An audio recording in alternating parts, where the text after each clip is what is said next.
a typical Tallahassee weather day. Wasn't really much projected, but yet it came, and ground crew did a great job. Just can't say enough about those men and what they mean to our program.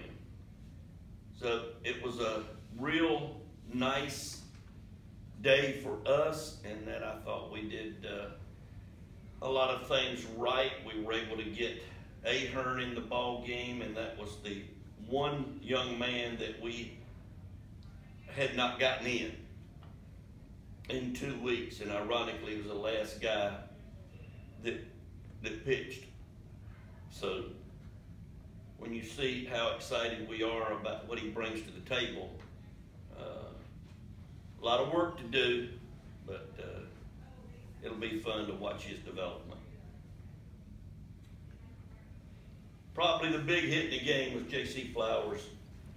I mean, there was a lot of big things. I mean, something that doesn't go unnoticed by me was Rafael Bornegal with a man on third and one out in the infield back, and he hit a ground ball on purpose, just tapped the ground ball to score a run for us. That's total display of a teammate, and I'm very proud of the way he approached that at bat. Questions? You mentioned it right off the bat. J.C. Flowers 2 of 3 today. He has as many doubles through a couple weeks as he did all of last year. Just how much have you seen in the offseason him progress and turn into what he's been able to accomplish early on in the season? I think J.C., having played in a good summer program, and he saw other young men that played in Division I schools, it did him a lot of good. I think that he had a good fall, started off in the spring, very impressive. Just glad to see him playing with the poise, even though there was a mistake today. He plays with poise, and I'm very proud of the young man and the progress that he's making. Coach, Austin made his first start today. Just what did you think of his performance? I tell you, the guy is I mean, let's play baseball. Let's go. Let's see what happens. That's his approach. And I gotta be honest with you, he's a lot different than I thought he would be. I thought he would come over in the fall and be a little bit, intimidated. Have not seen any of that. And I knew he was pretty good when I overheard a couple of players talking. And it was kind of like one guy was holding his hand over his mouth, and he said, I can't see the ball off that guy. Can you see it? Because he has a tendency to keep the ball here longer than average. I'll do it right-handed. When he comes at you, he'll come at you like this, and you don't pick the ball up as quickly as you would off of a normal release point. But he pitched well. He pitched with poise.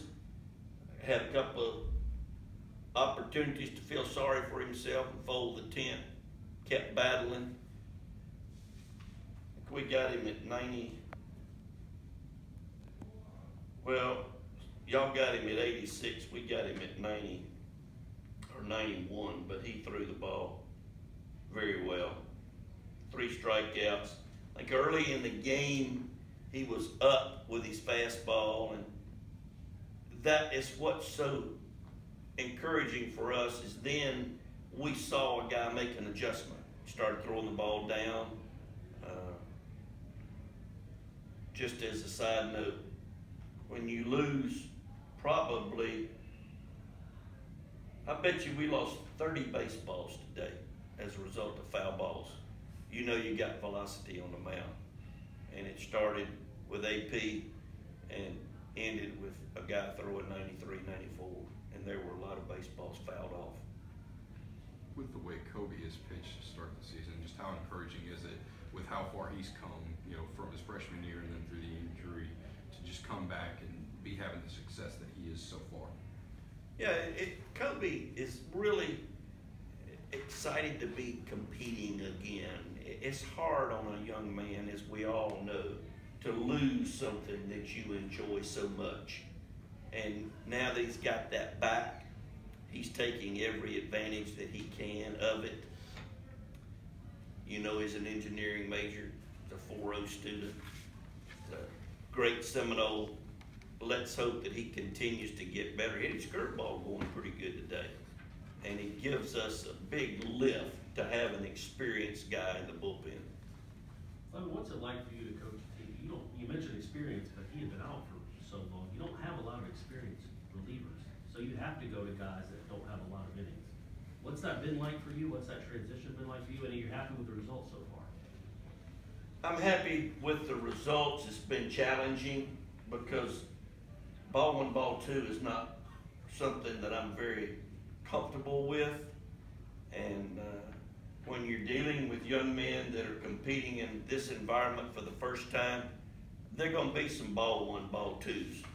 And Austin Pollock threw 86 pitches in 6 innings, which is not bad at all. But when Connor Grady throws 39 in 1 inning,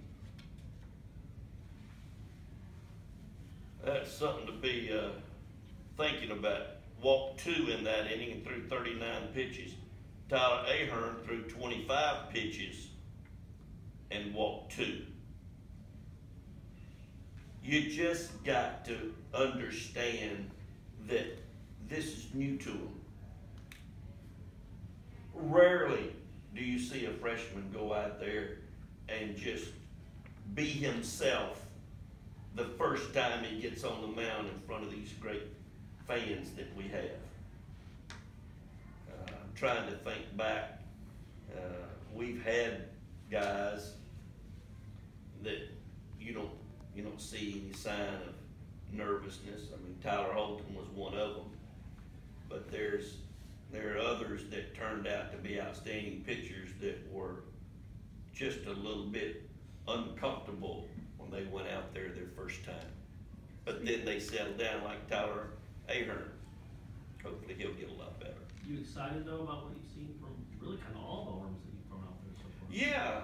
Yeah, Connor Grady, Jonas Scalero, CJ has been getting his feet wet. He pitched better the last time he was out. The first time, he wasn't very impressive. Why? First time he'd been in that environment. Tyler Ahern is going to be a guy now that, okay, let's go get better, and we're going to give him the ball. Speaking of the weather, Pollock was sitting around an hour and a half between the big bottom half of the second and the rain delay. What went into your decision in letting him come back out after sitting for that long? I don't know exactly how long it was, but he threw 2 or 3 different times during that period. We would have never thrown him out there and, so to speak, start all over. We had him tossing. He was on a pitch count. We were hoping he could get out. He was at 67 when he went out for the 6th.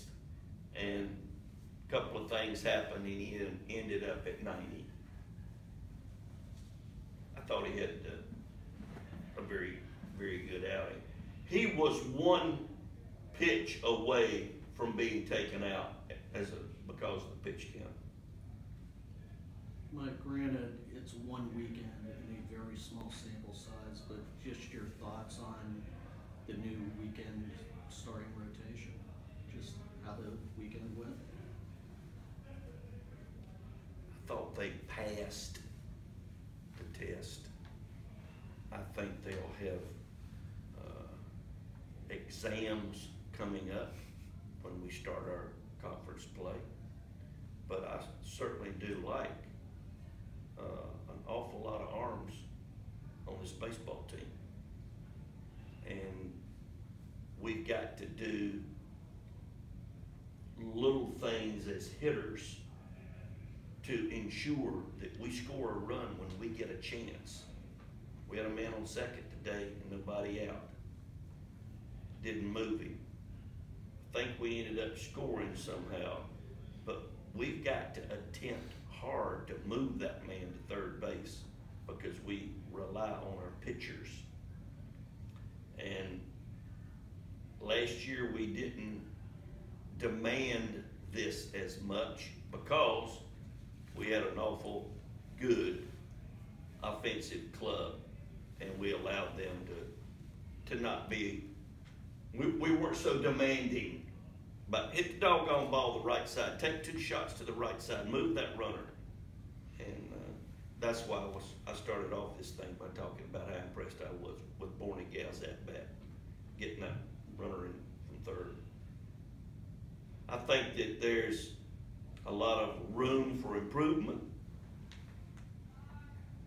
We've got the young men with outstanding attitudes. I don't say this early, but I like the attitude of this ball club. When you look at us, we're pretty young. We're playing a lot of freshmen. Count the freshmen for me, please, that played today. Oh, okay, good. I'm gonna guess 8 that we played today. I'm Heron, Albert, Swanson, Pollock, Grady, Ahern. 7. And that's a credit to Mike Bell and me and Clyde for getting those guys ready in a short period of time to compete. Troy, I keep wanting to say Troy State. Troy is a good baseball team. They're solid. And they had some good athletes. I bet you we made more errors in the 3-game series than they did. They didn't make any today. And we made 3. A good baseball team. Coach, what's it meant for this team emotionally to still have Tyler in that dugout? Immeasurable. Literally. It's just amazing to undergo the surgery and then the next day he's in our dugout dressed out, trying to figure out how he's going to be able to get a certain uniform on. Yeah, he's special. He's missed as a player, but he's not there in spirit. He's there in reality, cheering his team on. I mean, there's some people, and I'm not bringing up any names, there are some people that might just say, well, I'm pulling for him in spirit. I'm there in spirit. He's there, dressed out, pulling for his team, high-fiving. He's doing it with his right hand. But what a young man. His parents certainly have a lot to be proud of. And we, as coaches at Florida State, and this entire athletic department have a lot to be proud of when you have a young man with that makeup. Anything else for 11? Okay, we'll get players in here. Thanks, Coach. You got it.